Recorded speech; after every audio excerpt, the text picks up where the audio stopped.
The perfectly self-awakened Buddha was born with great spiritual virtues, a birth accompanied by immense merit and spiritual power. While we may call him a human, he was a very special kind of human, one with the highest spiritual qualities. His mind had cultivated the perfections to the point where he was known as a supreme bodhisattva. A person who helps others can be called a bodhisattva, but this was the supreme bodhisattva, perfect in compassion and loving kindness. He saw all living beings as his children and wished to free them from suffering. Just as we, when we have children, want them to be free from hardships and suffering, but it's in terms of the body. But the Buddha saw that sentient beings still suffer mentally. Even if they appear to have happiness and material abundance with the 4 requisites, their minds are still burdened with various forms of suffering. This body, too, it deteriorates. It becomes a breeding ground for disease, a dwelling place for illness. Seeing this, the Buddha renounced everything in order to become the Buddha. Therefore, when he was born, he uttered extraordinary words, declaring that I am the foremost, the most excellent, and the most developed in this world. This refers to the greatness of his mind. In the end, he practiced diligently and attained enlightenment under the great Bodhi tree, becoming the Samma Sambuddha, the perfectly self-awakened one. This enlightenment took place within the mind. As we know, this gave rise to his supreme wisdom and purity. He became an arahant. Arahang Samma Sambuddho Bhagawa. He was one who was completely free from defilements, who attained enlightenment by his own efforts, and who fully understood the nature of merit and demerit. No one else could ever know these things as completely as he did.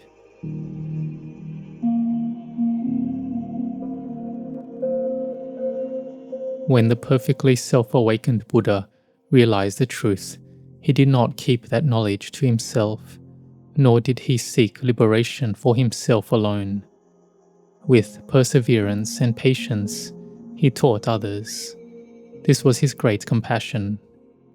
He did so in order that all beings, especially those with only a little mental defilement or dust in their eyes, could come to understand as he did.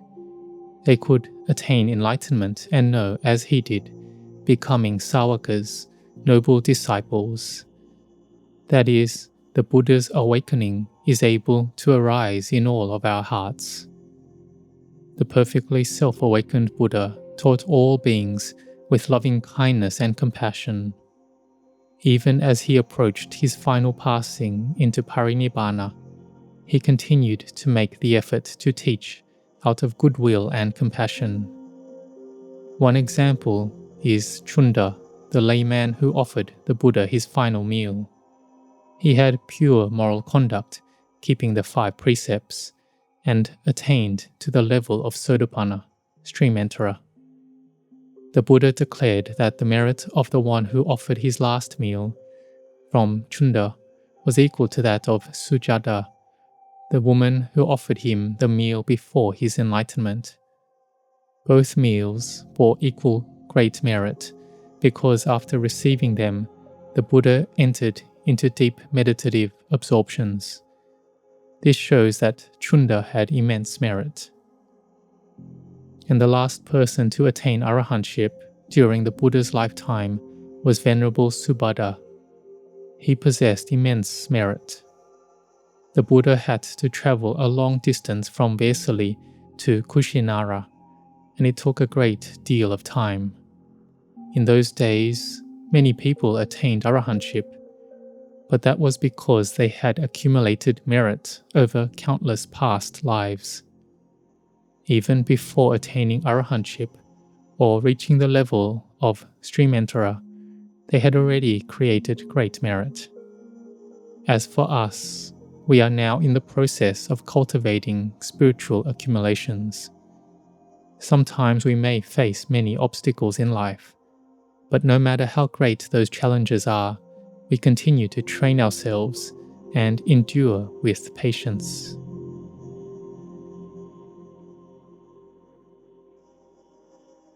When we are born as human beings, we've already received this precious and rare human body. Having this good fortune, we should not be discouraged by anything. As long as we still have breath and a healthy body, we must keep striving in life. Life is difficult, and the Buddha taught that life itself is suffering. Studying, learning, and striving to obtain the basic necessities, all of it involves suffering. Nothing comes easily, but that's okay. We endure it. With patience, we will eventually get through these challenges. So don't lose heart or fall into despair in your life. We must keep fighting. It may be that in this life, we were born to cultivate spiritual perfections, to endure, to train our minds and hearts to become steady and wholesome, and to truly see the value of this life we've been given. Even being born, from the time we are in our mother's womb until we are born, is not easy. As we grow up, each of us carries our own karma. Some people are born with all 32 physical attributes intact, while others may be born with certain physical imperfections. This too is according to causes and conditions, the karma we've created and the karma we must now experience. Just like animals, they're born to exhaust their karma, but we shouldn't look down on them. Once their karma as a dog, cat, a pet, a cow, buffalo, elephant, horse, or any other animal is finished, they may be reborn as humans with great spiritual merit. It all depends on the process of karmic repayment. So we shouldn't look down on them. The same goes for people. Some may be born into poverty, but we shouldn't judge them either. They are simply in the process of using up their karma. One day, when their karma is exhausted, they may be reborn as wealthy or even extraordinarily wealthy individuals. Therefore, in life, one should not look down on others or speak ill of them. Instead, cultivate compassion and kindness, helping one another. Every mind desires happiness. It desires happiness and doesn't want suffering. Let us radiate loving kindness and wish for our own well-being. May all beings be happy and free from suffering, for no one desires suffering. When something good happens to us, we wish for others to rejoice with us without envy, resentment, or trying to harm us. When ignorance still conditions the mind to do unwholesome things, we should not add to the blame. Instead, we should train the mind to develop the 4 divine abidings. The Buddha taught that if we maintain our hearts with the 4 divine abidings, having loving kindness towards all beings as if they were a child in a mother's womb. Just as a mother carefully protects and cherishes her pregnancy to ensure the child's safety, we too should have that kind of loving kindness. Let us recognize the value of our life being born, so that we may be born again in a spiritual sense. From a mind that is unwholesome and still dominated by defilements, it can develop into a better, more wholesome mind. From being an ordinary person, one can become a beautiful and virtuous person, and eventually a noble one, an Arya. Arya means one who is far removed from enemies, meaning the defilements of attachment and clinging. So we must train ourselves, and it's possible for everyone. Everyone has the same hands, the same feet, the same breath. We all can do it. We can practice meditation to the point of attaining to jhanas, absorptions, and we can also train the mind to become a noble disciple, an Arya.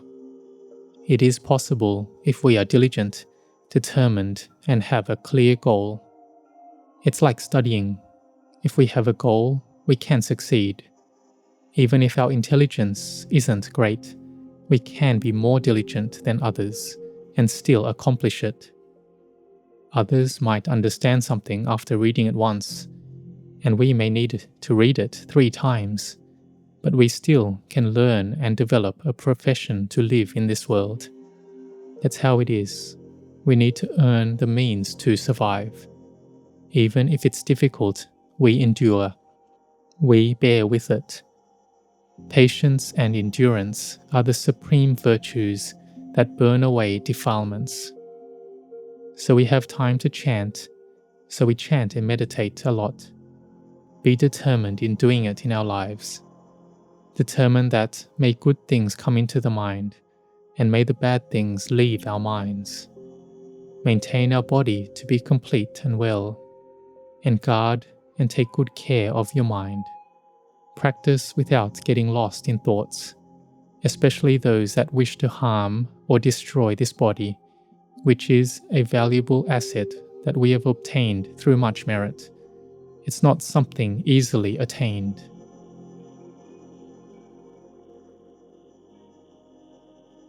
When this is the case, then on important days in Buddhism, we should bring our bodies to offer alms, to listen to Dhamma, to train and practice, as an act of devotional practice to the Buddha, who was born, attained enlightenment, and passed into parinibbana. His final teaching, or last instruction, was for us to dwell in heedfulness. Many people have asked me, I'm not very diligent, and I haven't really put in much effort. I ask them, if you were close to death, would you make the effort then? Do you know when you will die? If we knew that in another month we would die, or that illness was approaching, right now we can walk, but soon we might not be able to walk, sit, or do anything except lie down, then we should not be heedless. We should reflect that life is uncertain, and we strive to make effort in our practice, so that concentration and wisdom may arise, following as the Buddha taught. When the Buddha attained enlightenment, what did he teach? Sila, Samadhi and Panya, morality, concentration and wisdom, the path to liberation from suffering, known as the Noble Eightfold Path. He taught us not to be heedless, which means we must have mindfulness. If we lack mindfulness at any moment, then we are heedless. Sometimes Venerable Ajahn Chah would give an analogy. Have you ever seen a dead person? Of course we have.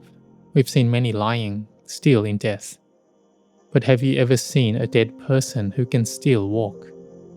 We haven't. Dead people only lie there without breathing. But Ajahn Chah said, someone who still breathes, but who has no mindfulness, that one is already dead. That's the death of the mind. Most people in the world, though they still are alive and breathing, are actually the walking dead, because they lack mindfulness. Therefore the Buddha taught us to be mindful and to reflect on death frequently, with every in and out breath. Venerable Ananda reflected on death 7 times a day, but the Buddha said that was too little. The Buddha himself reflected on death with every in and out breath. That is complete mindfulness. So let us train ourselves to follow his example as an act of devotional practice, especially today being an important commemorative day in Buddhism. Then when we reflect in this way, merit and wholesome qualities arise. We honor the one whose mind was completely pure, unequaled by anyone. We chant as an offering to the Buddha. We give alms as an offering to the Buddha. We listen to Dhamma as an offering to the Buddha. Let us make our minds joyful today. Today let us firmly resolve not to be angry with anyone, not to bear ill will towards anyone, not to wish harm upon anyone, but instead to have only loving kindness and compassion in our hearts, and to keep our minds joyful for just one day. If anyone tries to make us angry, we will choose not to get angry today. Why? Because we offer this as a gift to the Buddha. We won't be angry with anyone. Getting angry only means the defilements are burning our own hearts. It's better not to be angry. We won't be greedy or crave anything either. The Buddha had so much, yet he renounced it all and entered into parinibbana. See, in the end, nothing can be taken with us, only a pure mind like the Buddha's. Therefore today we will not be greedy. Just for one day, let us refrain from greed. Even if it arises a little, that's okay. We try to let it go and strive to cultivate goodness.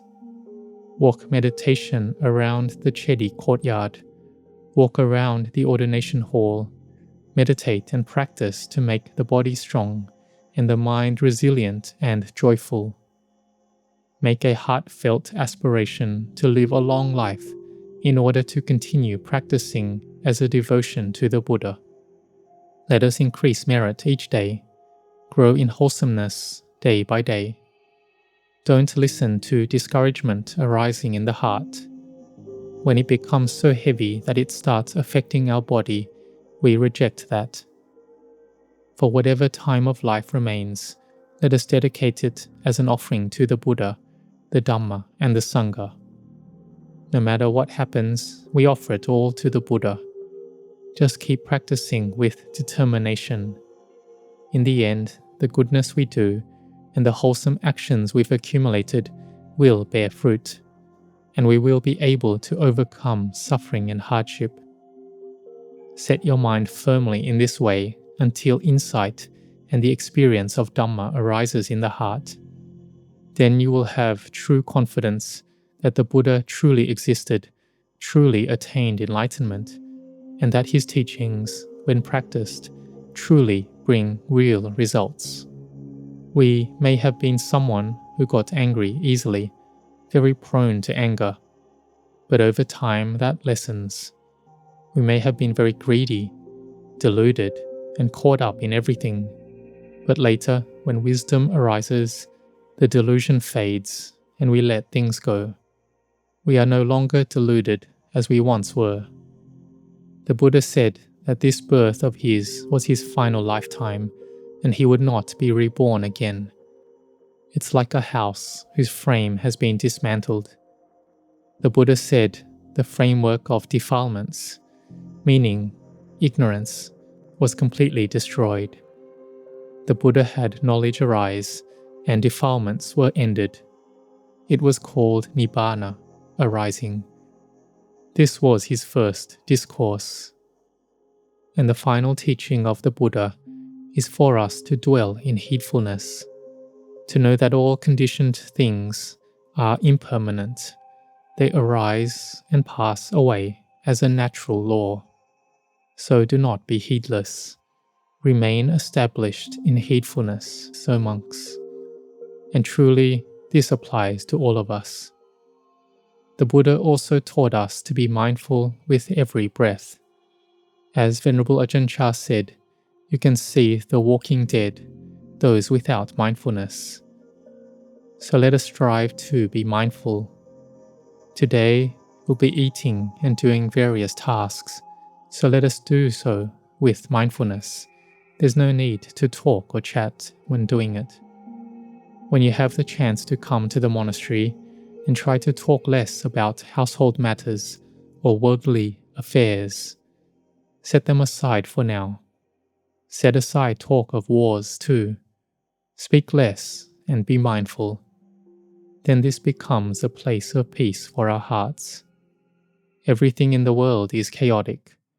Whether in the Buddha's time or now, the world has always been full of turmoil, Why? Because ignorance, delusion, greed, hatred, and delusion still exist. That's just how the world is. It never ends. But those with wisdom seek a way out, towards peace, to make the mind calm. This is the path to true peace. We train the mind according to the Buddha's teaching. In the end, morality, concentration, and wisdom come together in what is called Magga Samaggi, the unification of the noble path. This is how true knowledge and vision arise. So may you set your hearts on this. May you all grow in blessings.